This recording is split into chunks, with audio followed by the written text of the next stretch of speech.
আজকে এখানে এত বড় একটা গুরুত্বপূর্ণ প্রোগ্রাম, এখানে মেইন স্ট্রিম মিডিয়ার উপস্থিতি তেমন নাই। এটা কি আমরা আজকে আমাদের এমদাদ ভাই চট্টগ্রাম দক্ষিণ জেলার আহ্বায়ক, তাকে সংসদ সদস্য প্রার্থী হিসেবে ঘোষণা করার কথা, তাহলে কি তারা কি প্রচার করতে চায় নাই যে না এমদাদ ভাইকে? 12 জুলাই পটিয়ায় জুলাই গণসমাবেশে যোগ দিয়েছেন ডাকসুর ভিপি ও গণ অধিকার পরিষদের সভাপতি নুরুল হক নুরু।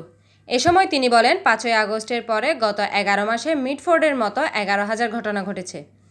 5ই আগস্টের পরে গত 11 মাসে সারা দেশে অন্ততপক্ষে এই রকমের 11,000 ঘটনা ঘটেছে।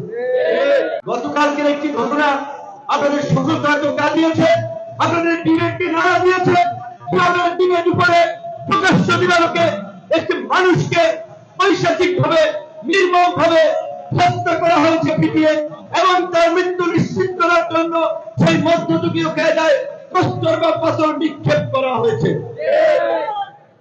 তারা করেছে রাজনৈতিক দলের পরিচয় করেছে, তারা যুব দলের কর্মী সেই পরিচয় করেছে।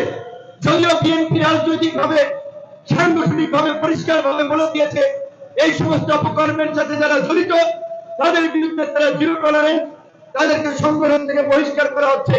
কিন্তু বিএনপির নেতা কর্মীদের এই সমস্ত বেপরোয়া কর্মকাণ্ড কিন্তু দেশে কোথাও হচ্ছে না। এছাড়া তিনি আরও বলেন, পটিয়ায় চাকরিচ্যুত ব্যাংকারদের দ্রুত চাকরি ফিরিয়ে দিতে হবে। পটিয়াতে যারা ব্যাংকে চাকরি পেয়েছিল নির্বিচারে অনেককে বিনা কারণে চাকরিচ্যুত করা হয়েছিল। স্বাভাবিকভাবেই এলাকার মানুষ হিসেবে সেই বিষয়টি নিয়ে আমাদের নেতৃবৃন্দ খুবই উদ্বিগ্ন।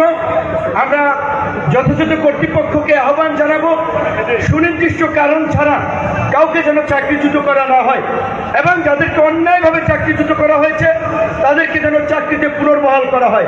উক্ত জুলাই গণসমাবেশে চট্টগ্রাম দক্ষিণ জেলা গণ অধিকার পরিষদের সদস্য সচিব অ্যাডভোকেট আরফিল ইসলাম তাইফুর সঞ্চালনায় সভাপতিত্ব করেন চট্টগ্রাম দক্ষিণ জেলা গণ অধিকার পরিষদের সভাপতি ডাক্তার এমদাদুল হাসান।